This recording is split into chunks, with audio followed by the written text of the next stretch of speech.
Thank you all so much for joining us today. I'm Kristen Abrams. I'm the Senior Director of the Combating Human Trafficking program at the McCain Institute. I want to welcome our three distinguished guests today for this important and really timely conversation. We all have been watching as Russia continues its brutal and inhumane assault on Ukraine. We know that millions of people have been forced out of their homes, are seeking refuge in neighboring countries. We know the vast majority of these individuals are women and children. It's long been acknowledged by many of the experts joining us today that migrants, forcibly displaced people, and others on the move are highly vulnerable to human trafficking and exploitation, including labor trafficking and exploitation. I don't think a day goes by right now that we don't hear firsthand reports of exploitation or threats of exploitation of those who are fleeing Ukraine. So we wanted to convene this really exceptional group of experts to get a real-time update of the situation on the ground in Ukraine and better understand the nexus between human trafficking, exploitation, and migration. We know this kind of exploitation is not new. We've seen it time and time again, unfortunately, as those individuals are fleeing violence or other humanitarian crises. So I'm honored to be joined today by three well-respected individuals who are deeply engaged and on the front lines of preventing and responding to this issue. I'll just introduce you briefly, and then we're going to go ahead and just get underway with questions. So first, I'd like to welcome Neha Misra. Neha is the Migration and Human Trafficking Global Lead at the Solidarity Center. Neha has been with the Solidarity Center since 1998, when she joined the organization in Indonesia, where she managed counter-trafficking programs, labor migration, and a democracy program. Before joining Solidarity, she worked in Bosnia and Herzegovina and post-war elections and democracy projects, and before that at the Department of Justice. Neha serves on the board of Migration That Works and also represents the Solidarity Center in the Alliance to End Slavery and Trafficking, of which the McCain Institute is also a member. Welcome, Neha. Thank you, Kristen. Would also like to welcome Director Tim Roemer. Tim is the director of the Arizona Department of Homeland Security. He also serves as the state's Chief Information Security Officer. Prior to this current appointment, Tim served the state of Arizona in a variety of leadership roles, including 4 years as the governor's public safety advisor and deputy director of the Department of Homeland Security. Tim serves on many boards and commissions, including the Arizona-Mexico Commission Security Committee and the Arizona Human Trafficking Council. So welcome, Tim. Thanks for being here. Honored to be here. Thank you. And third, we have Jessica Kaplan. Jessica is a protection officer in the Warsaw office of UNHCR, where she's been based since just prior to the Ukraine emergency. Jessica has held roles with UNHCR in Iraq, Bangladesh, Colombia, and on the US-Mexico border, responding to situations related to Syrian, Rohingya, Venezuelan, and Central American forced migration. Prior to her work at UNHCR, Jessica served as a counterterrorism intelligence analyst with the FBI. So thank you again for being here, Jessica. Thank you so much for having me. All right, so I want to dig right in, and I'm going to go to you first, Jessica, but then we're going to keep this an open conversation. So I know that UNHCR is actively engaged in dealing with the refugee crisis and flows coming out of Ukraine. You are there right now. Can we get an update on what you're seeing on the ground? And then after that, Neha, I'd love to get your perspective, what you're hearing from the Solidarity Center's partners. Yes, absolutely. I will try and summarize the situation as briefly as I can. I think something that's very important to understand about the nature of this emergency is that on 23 February, just prior to the outbreak of conflict, Poland, an EU country, had only the tiniest footprint of UNHCR, IOM, WHO staff. It had almost no international NGO presence, and it had a core group of civil society who are quite strong, but of course, we're not familiar with this type of refugee response. So anything that has happened in the wake of 24 February, all of the architecture that's in place has come up in the days following the immediate influx. And any response in these early days came from the state, which was very ready and willing to receive, and then civil society volunteers, this type of organic response. I would say as we round 50 days into the emergency, we're already looking at a very different phase. So in these early days, we had a week of over 100,000 people crossing into the border every single day. We had peaks of 142,000 for 2 days in a row. Those flows have steadied. So we are now looking at around 25,000 entries into Poland each day. We're increasingly seeing some of this cyclical movement, people going back into Ukraine, coming back into Poland, also moving onward into third countries. We know, though, that within Poland, there still is a pretty high intention to stay for the time being. So nearly 1 million people have registered for Polish social services for Ukrainian refugees. And the estimates are likely over 1.5 million physically within Poland. And I say all of this estimate, or we know, or we believe, because of this very critical other characteristic of this response, which was that the Polish border guard made a very conscious decision to move people through the border as quickly as possible. But in doing so, decided to keep the actual processing of each individual quite low. No fingerprints, no biometrics, no photograph, very, very lightweight level of registration for everyone at the very start, to include potentially unaccompanied children and these types of vulnerable groups.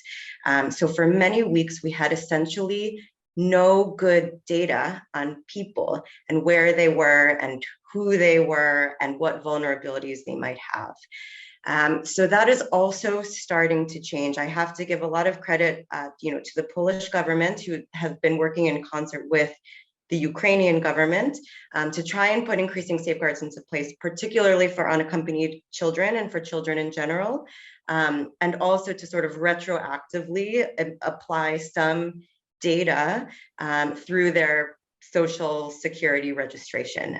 So the systems are coming into place, but in the context of human trafficking, and as you say, in the context of a population that's over 90% women and children, the vulnerability to risks like trafficking and extreme forms of exploitation were very, very high, and remain high, even though now we have some data to follow it. Yeah, maybe I'll stop there.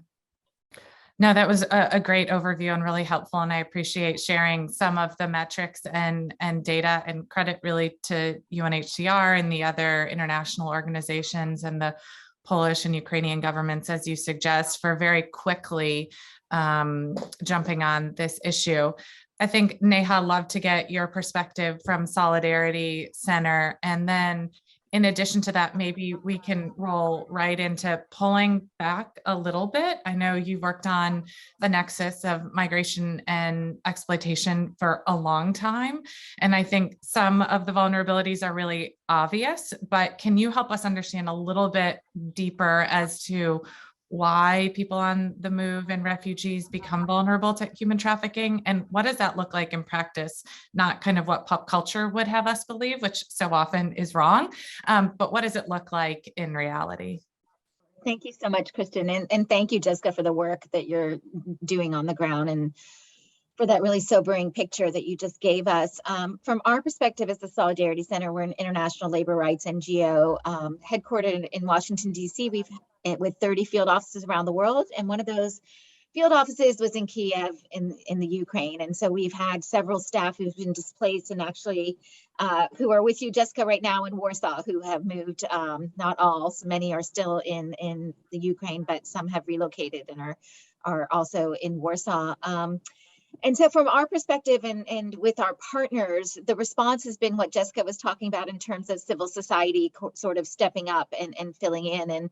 And from for us, both in the Ukraine and in Poland, where we have seen the response happen is with the trade union movement in both countries has stepped up to respond to people having to flee. And in Poland in particular, both the union federations and sectoral unions have taken their union halls, their meeting places where the unions have met and turn those into refugee centers. And so we're actually seeing a response in terms of excuse me, the union stepping in and using whatever their sectoral expertise is to get supplies and beds and places for Ukrainian refugees to come. So that was the first thing. And sort of as Jessica was saying, the immediate response and how civil society was responding right after February 24th.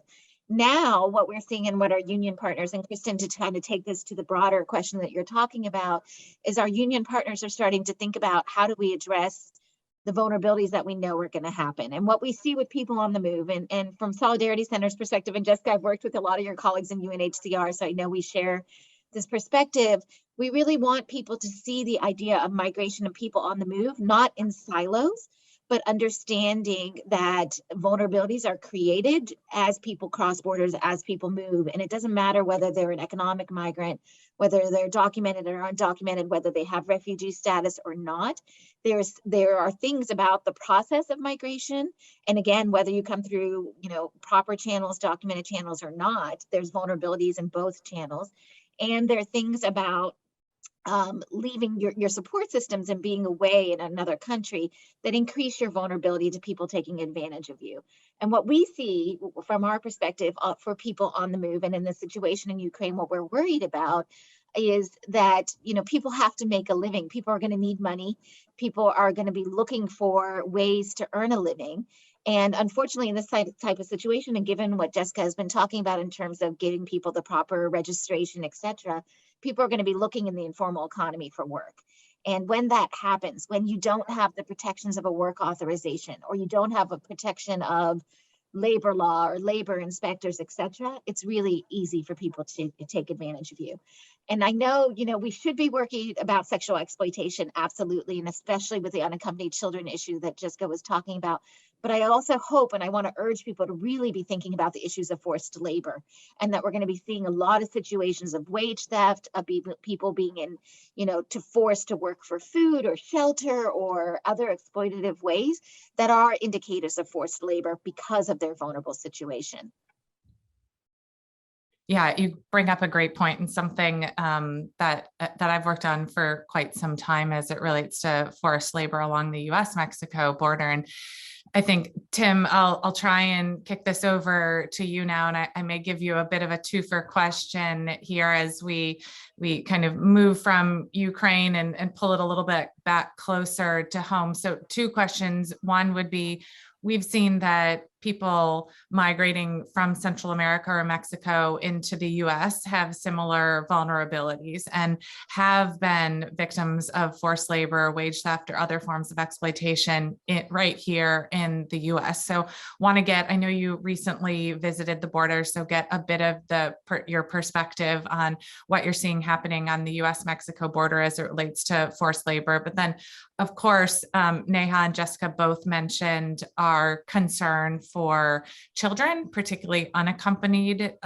children. And just recently, I read a news report of Ukrainian children being separated from their caregivers. So I think the article I read was like aunts and uncles, extended family members that had entered Mexico, but were crossing into the US. So I know that was a federal policy, but I'm curious, in a border state, as the Director of Homeland Security, do you have any insight on the separation? Are you seeing that in Arizona? Any insight on that? And then give us your perspective of what things look like along the US-Mexico border right now. Absolutely, Kristen. So I have not seen the families being separated from the children personally, but reading the stories and talking with people I've heard that that's true, that that is taking place. And it's because Border Patrol has to follow the law. And the law says, as written, that if it's not a parent, if it's just a family member, that they have to separate for a period of time in order to validate and ensure that those families and the children really are families and that they're legally together. So, you know, validating any documentation that is there and taking precautions in order to protect the children. So it really is unfortunate and it's sad that it's taking place, but they are following the law. So the brave men and women of Border Patrol, and I've seen phenomenal work going on the border, they're not doing it, you know, for any other reason that they have to, that they're legally bound to do this. So it's good in theory, right? I mean, they're trying to protect and it has good intentions as a law, but in practice, it's very difficult to see it take place. And so that's the difficult part of that issue. So although I haven't seen it, I know it's happening. The problem is that they're not being able to validate that the children are really with the true family members quickly. And the reason why that's not taking place is because we are facing a border crisis on our border. And that's not a political statement at all. It's just a factual statement. We are on pace to break 2 million apprehensions just this federal fiscal year. That's nearly 4 years of migration combined into one when you look at our history of how many migrants usually come in to the country on a regular basis. When you're looking at that, those record-breaking numbers, let's take Yuma, Arizona, for example. And I was honored to be with our Arizona Human Trafficking Council co-chairs last week, Claire Merkel and Maria Fuentes. And I go to the border often, but I'm telling you, you know, candidly, every time I go, it's more and more migrants coming across, and it's taking a toll on law enforcement. It's taking a toll on all the resources that are there and available, and it is a humanitarian crisis.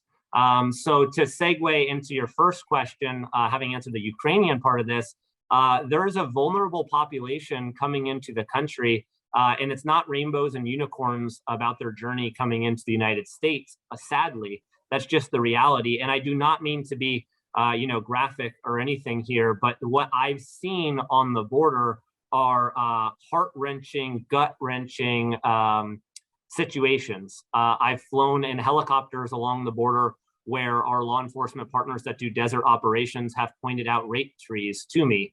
And seeing those trees, where that takes place, it just makes you sick to your stomach. And I've talked with many law enforcement officers that have had interdicted women coming across the border, and they have pills with them. And law enforcement have asked if they're drugs, and they said, no, they're the morning after pill, because unfortunately, we were victims of sexual assault and rape, and we had to have these pills with us. And it just, you know, it makes you extremely sad and frustrated. I personally witnessed a family from Colombia running across the border, and the father had carrying his son, and the mom and the daughter were running. And of all the people I see coming across the border, this is the first one I saw running. And, you know, my colleague spoke in Spanish to the father and asked why they were running, why were they so out of breath?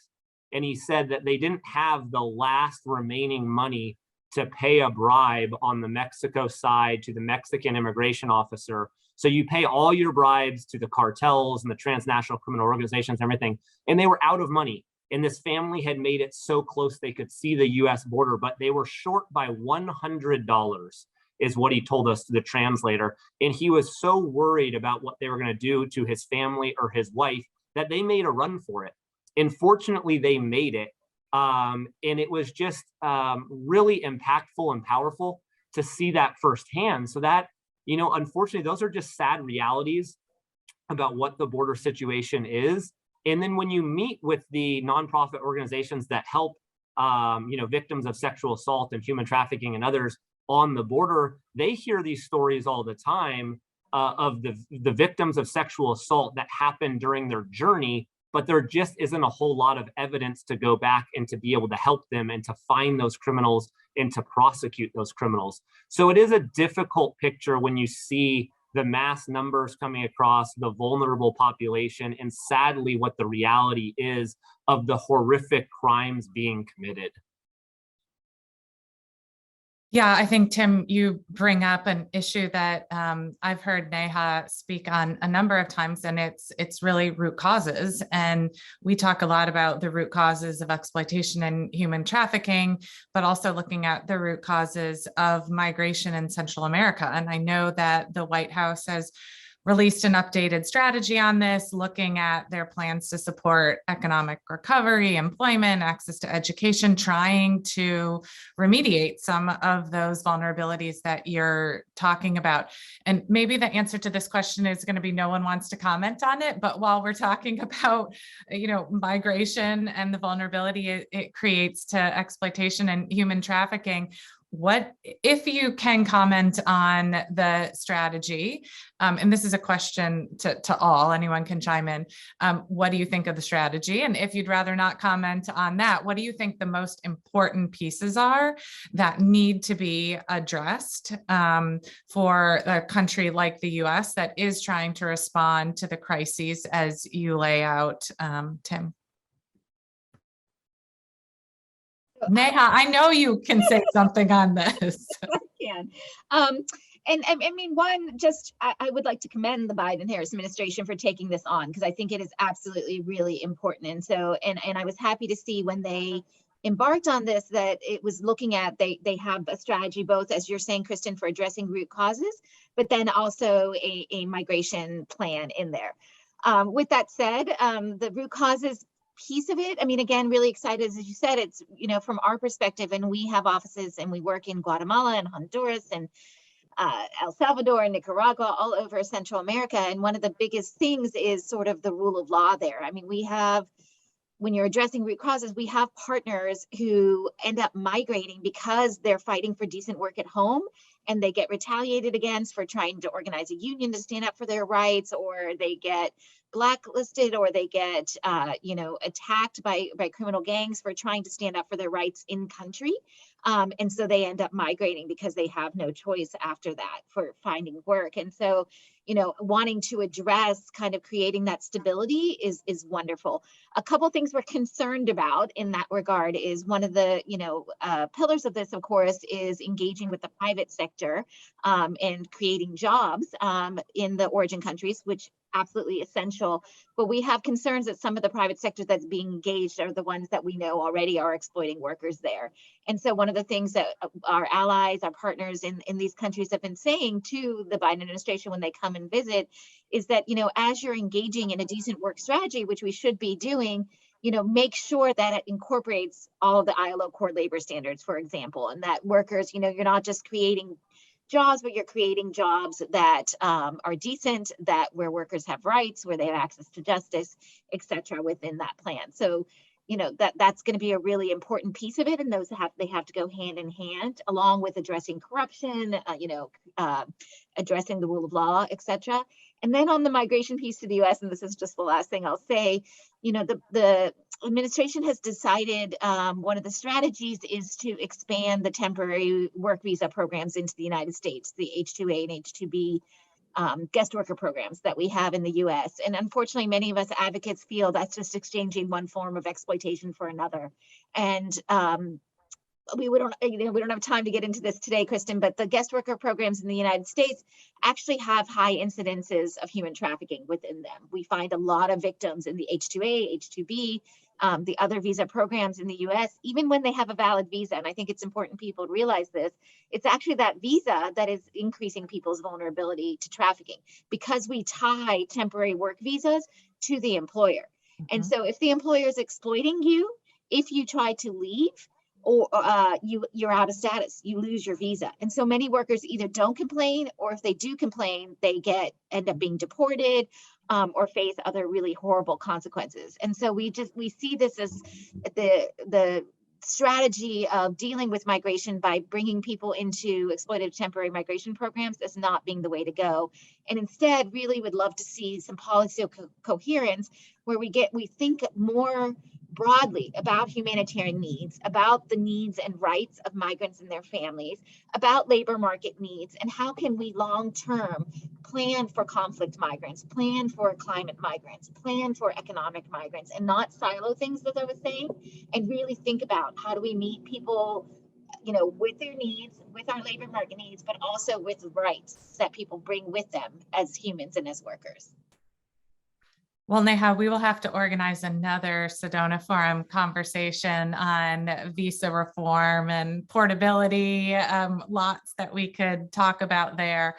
I realized when we started moving the conversation a bit toward the US and Central America and Mexico, I didn't want to lose the thread of what feels really important to me of the separation of families. And so we've seen a little bit of it happen in the US. And Tim, I take your point as to why, or at least your appreciation of why this is happening, and that our law enforcement officials are somewhat hamstrung by existing US law. Jessica, I'm curious, are you seeing the separation of children from their families in Poland? Are you hearing about it in other countries? And maybe are there things that we here in the US could learn? Are there things that you've learned even in the last several weeks that we should be doing better?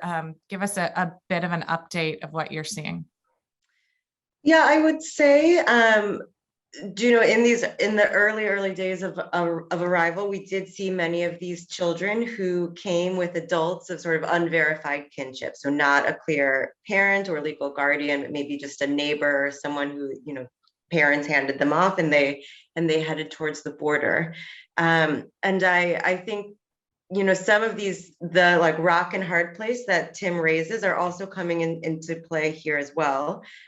Because the trafficking risk is so high, Ukraine is in particular is very concerned about this, and Poland as well. And so they have put more regulations in place at the border.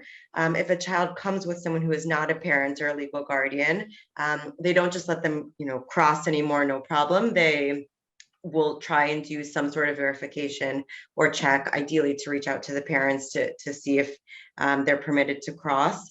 And then similarly, if an unaccompanied child is identified, they've now, there is a social welfare system for kids in place in Poland. There's an institution that they have set up for, truly, unaccompanied kids to go to be able to either put them into foster care or connect them with family within Poland. And then they're using the court system to appoint someone as a legal guardian or a verified legal guardian, essentially, for these children within Poland.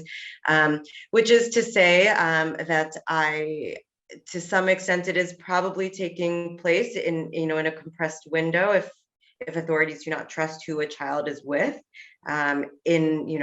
under the umbrella of preventing trafficking risks. But they are trying to move the system in place so that a legal guardian is identified for kids.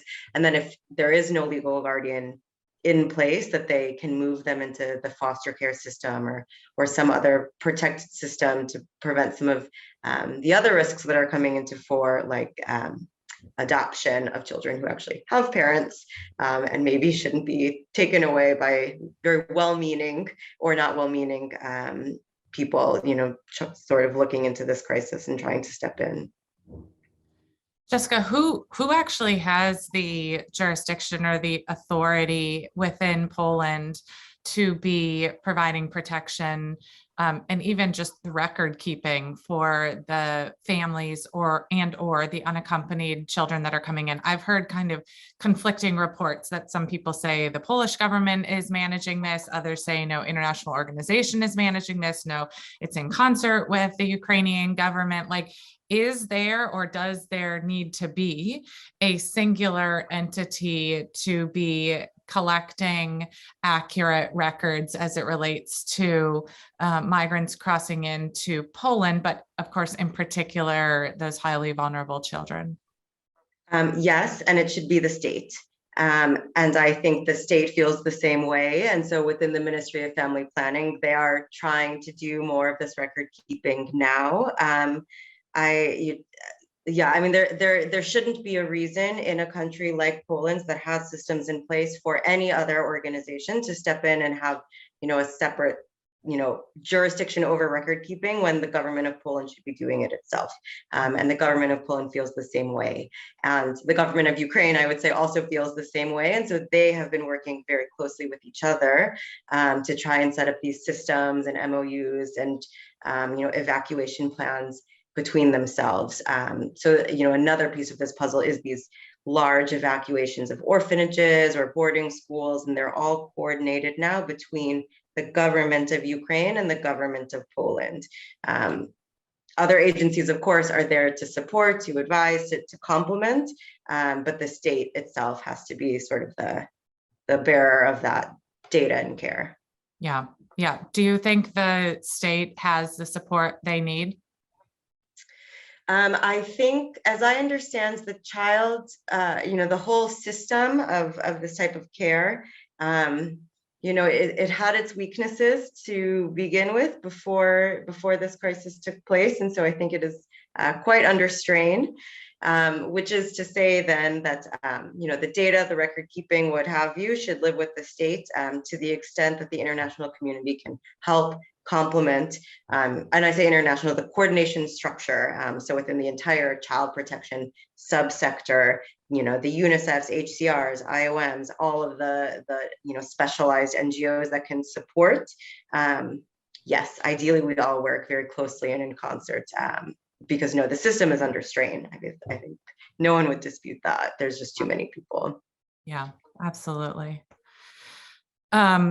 Well, I feel like so often in the anti-human trafficking field, I spend my time dispelling myths that are out there around human trafficking, and in fact have at one point had a whole fact versus fiction, myths versus reality presentation that I did. And I feel like I'm doing a little bit of this now, of ripping headlines that we see every day and trying to get a sense of what's actually going on the ground. So recently I read another article that there are an influx of organized crime syndicates that are operating in and around Ukraine and using this crisis as an opportunity to exploit refugees. And Neha, you mentioned, and I certainly know from my work, that when there is vulnerability, there are people that will exploit that vulnerability and will use crises, whether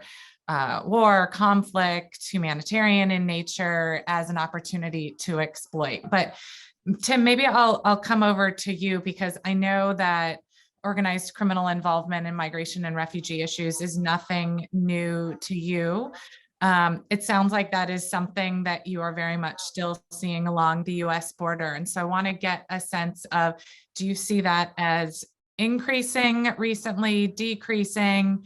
And then maybe either Jessica or Neha, to the extent you have any experience, could share, are we seeing that in Ukraine and some of the neighboring countries? And maybe Tim, to the extent that you have it, are there any lessons that we've learned in the US that we could offer to support our partners in and around Ukraine? So Tim, maybe over to you for your experience there, and then we'll come back to Jessica and Neha. It's a huge concern for sure. I've talked with our federal partners on the border a lot about this. They're well aware of the threat here of this system being exploited by the criminal organizations. And it's really nothing new to them. They're just used to sort of a different crime syndicate, usually being the one to exploit the system. And a quick example here is that in Arizona, the Sinaloa cartel controls our south side of the border. So nobody is traveling through Sonora, Mexico, and migrating through to Arizona without paying a fee to the Sinaloa cartel. They have a monopoly when it comes to that region.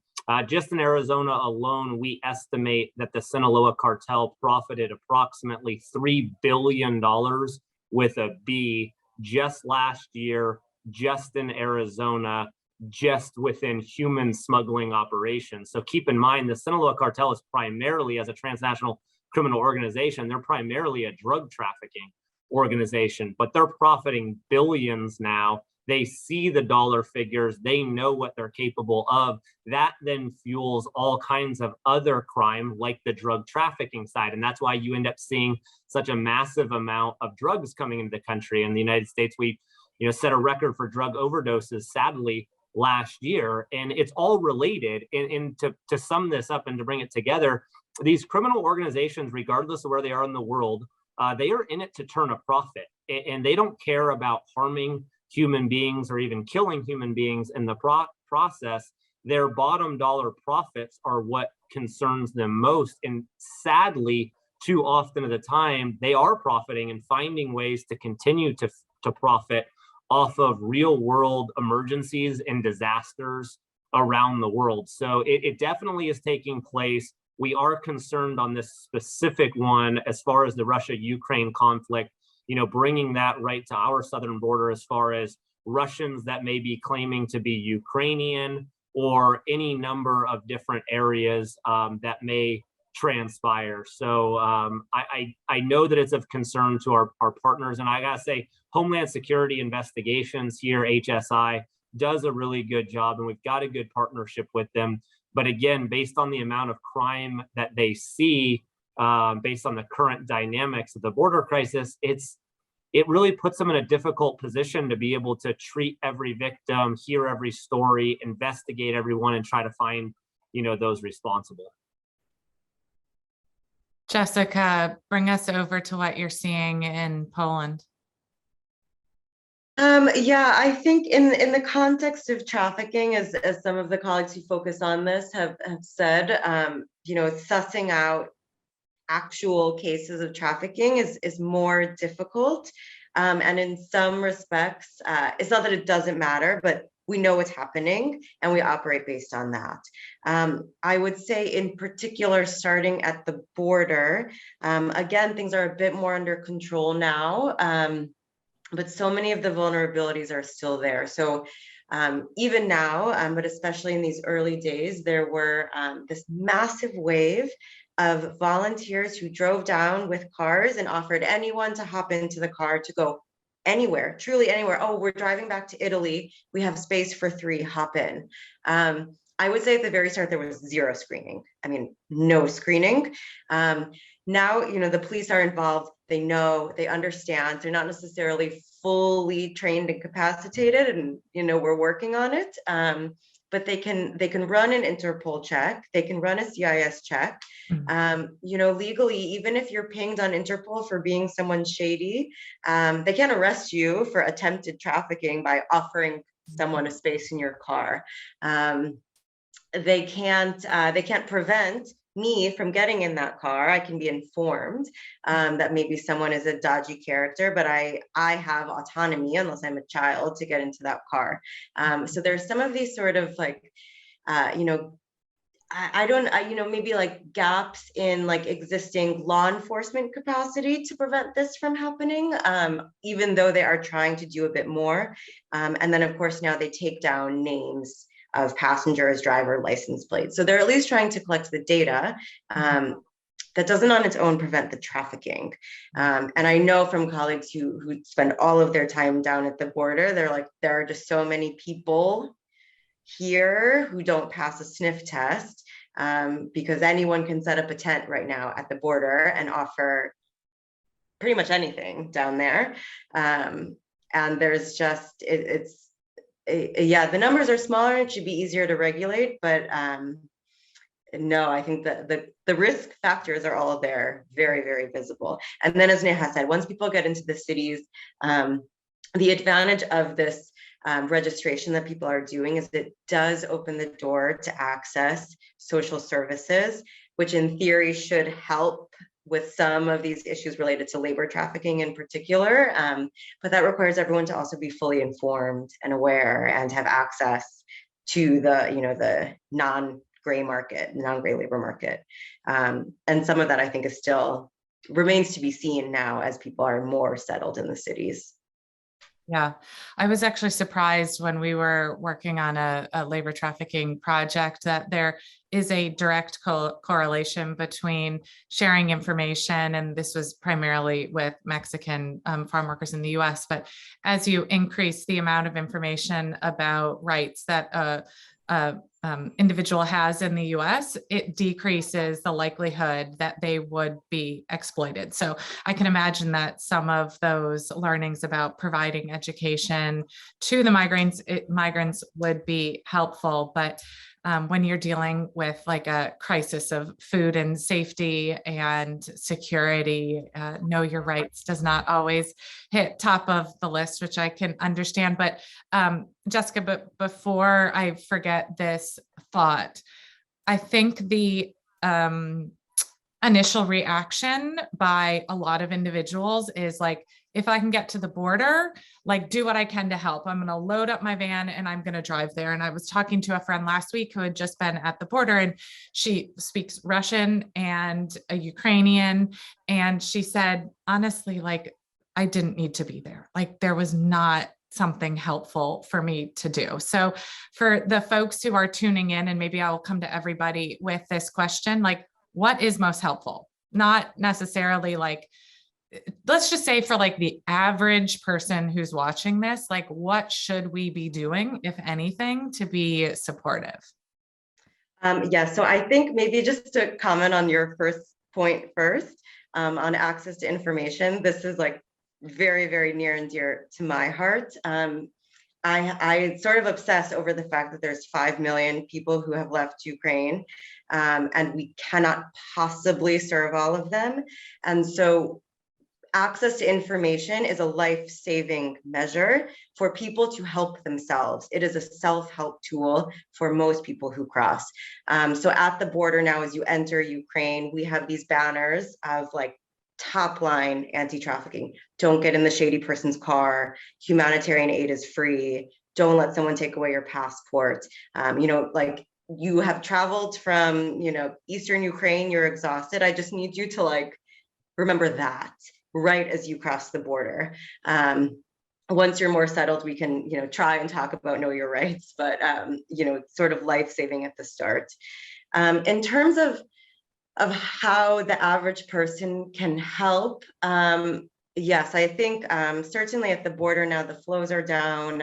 There isn't necessarily that need. I mean, to be quite honest, the volunteer presence in Poland, they're doing okay. I actually, I don't know if this is the direction I'm supposed to go, but I having worked also on the US-Mexico border, there are so many tiny NGOs down there doing the most amazing work. Please go down to Arizona and Texas and California and volunteer there. They need help. They need hands. As Tim said, you're closing in on 2 million people crossing this border. I mean, there's work to be done closer to home as well, or in other emergencies that also know how to manage someone coming for a week or 2 weeks. Otherwise, in many respects, you sort of let the professionals do what they do, instead of just sort of coming in to think that there's space when there's actually a super saturation in Poland at the moment. Yeah, well, I wrote down access to information is life-saving, and I feel like we need to all print t-shirts with that because I love it and it's really important. And Neha, I imagine you agree with that, but you've worked in a number of countries and contexts, both as it relates to what Jessica just shared about what's most helpful from your perspective. Agree, disagree, something else that you would encourage the average viewer to do? Thanks, Kristen. Well, first of all, I agree with everything Jessica said, and just to build on a few pieces, access to knowledge is life-saving. At the same time, figuring out ways to have people being able to exercise the rights and the knowledge that they gain is really important too. And for us, one way to do that is for people to have organizations that they trust and know about to help them to exercise their own rights. Jessica, I share that with you. They have to have their own agency and exercise that, but having organizations they trust to help with that. And hearing names like UNHCR and IOM is really helpful for people when they cross borders, but then also that's why we think our union partners are so important, because when you are a member of a union in the Ukraine and then you go and you find one in Poland, you trust them. And so, one of the things that people can do to help is there a number of the Polish unions and unions in other countries and the Ukrainian unions need funds for the work that they're doing. So that would always be appreciated. And as Jessica was saying, I echo what she's saying in terms of along our own border also, but the smaller organizations that are doing the work day to day, not just on humanitarian needs, but on accessing justice and other things, I think would be really crucial. Our partners in unions, again, our union partners in the Ukraine itself, the railway union, et cetera, are putting up signs. Jessica, you'll be really happy to hear this. They're putting up signs about what you need to know as you're crossing borders, what are the danger signs to look for. So they're doing that even before people are getting to the border of Poland, which I think is really important. Kristen, just a couple of pieces because I know we're at the end. I also think we have to bring in the question of race here. And as we're talking about the border, the Ukrainian crisis, we're talking about the US border, we were talking about the Syrian crisis. And I know, Jessica, you worked in all these places, so I know you could weigh in on this. I do think it's really important for us to be continuing to examine the racial dimensions of this. I'm sure people heard at the beginning of the crisis, especially, and I'm curious, Jessica, how it's been now, but that there were, of course, non-Ukrainians that were trying to flee the Ukraine and cross borders, and many of them were African immigrants from the Middle East, and Asian immigrants. And the faces of these people are Black and brown, as you can imagine, and many of them faced obstacles when they got to the border. They were not as welcomed in the beginning, especially as Ukrainian refugees were. And I think we need to examine that. And I'd be really curious, Tim, I think it'd be too early to tell, but we did hear anecdotal stories about Haitian migrants being treated worse at the border than, for example, Central American or I'm curious how Ukrainian migrants being seen as white would be treated. And Tim, not directly about the U.S. government, I'm just saying more broadly, I think this is definitely an issue that we need to think about and address because it's a really big factor in how people are treated. And then, Kristen, back to our conversation, then their vulnerabilities. When people are being treated, discriminated against because of their race or their nationality or ethnic origin, that then increases their vulnerability to forced labor and other forms of exploitation. Yeah, and I want to pull that thread a little bit, Neha and Jessica, have you respond, because I also had heard and read the same situation that Neha is sharing about individuals of different racial backgrounds being treated differently. Any update that you can share on that? Yes, I think in general, what I would say to start about that when we first started to hear these reports is that first of all, Poland's official policy at that border was that everyone was welcome, no discrimination. We know that many third country nationals cross that border with no issue. And then we know that some of them very much had issues. And so, the takeaway from that was that there wasn't something, a quiet under policy at play, but that clearly there was some sort of differential treatment taking place at the border. That has largely been addressed, if for no other reason than because there aren't as many third country nationals crossing anymore. I think as of maybe a week ago, the number was just over 100,000 third country nationals have entered Poland. Largely students and laborers. Most of them have chosen to go home. Some of the issues in the early days was linked to finding identification, figuring out what their legal status would be within Poland, and linking them up with their host government to be able to facilitate their departure from Poland if they so chose to do so. IOM has actually taken the lead on that, and I think that system is much more in place. So it's a bit more evolved. I think more interesting from the Poland context, Neha, is the legal, how this plays out in law. So there's a 16 March law in place within Poland for assistance for Ukrainians. It benefits Ukrainians and their spouses.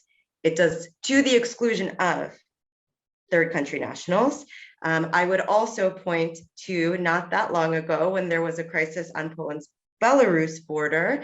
They apply a different set of laws at that border. It's much stricter. It makes access to asylum very limited. And it's just a night and day type of application of what has happened at these two borders that I think, yes, will continue to be examined. And that, there's a lot of goodwill, and I think valid, legitimate goodwill towards Poland and how open they have been in the wake of 2.8 million people crossing their border. But of course, this should be done in a non-discriminatory manner in law and in practice. And yes, it's not a perfect setup.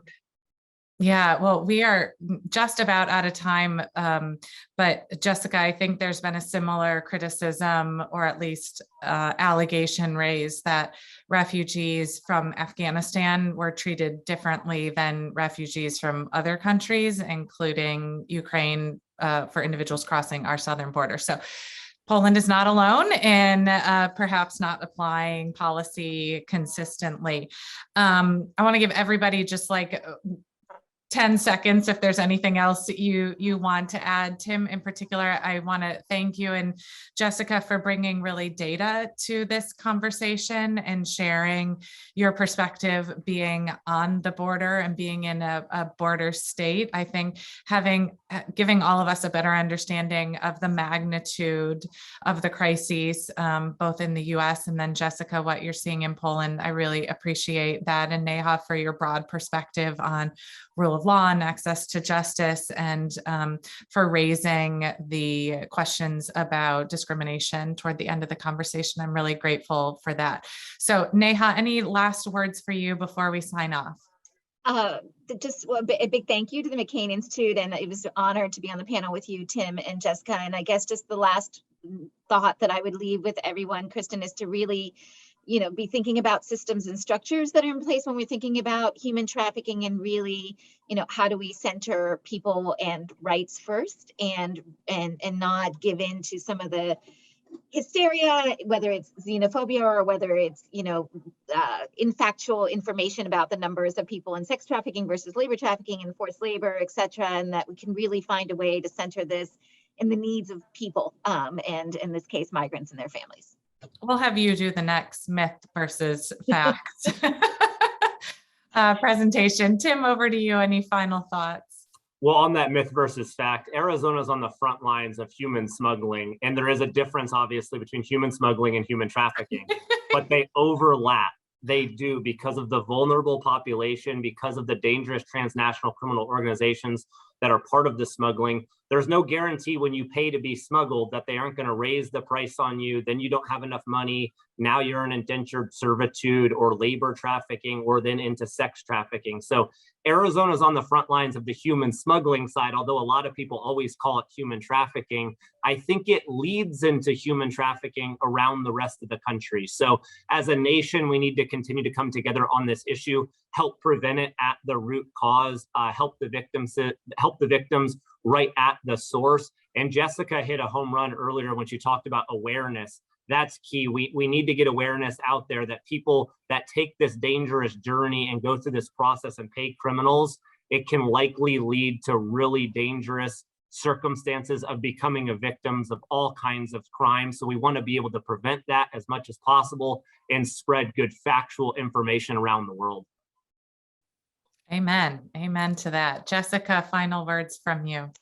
Yeah, I think most of everything has been said. So maybe just thinking back to this question of, what can people do? And maybe I'll close with just a plea on the principle of do no harm, that you can do harm even if it's unintended, and even if it comes from a really good place. And so, before you do choose to interact with very vulnerable populations, maybe check with institutions or organizations that have knowledge, that have worked. It doesn't mean don't intervene, but just be aware of the impacts that your actions have on vulnerable communities. I think in particular about, we saw it with a family separation on the US-Mexico border. We're seeing it now, this rush to adopt orphans. They might not be orphans, this type of thing that comes from a really, really good place, but can actually do harm.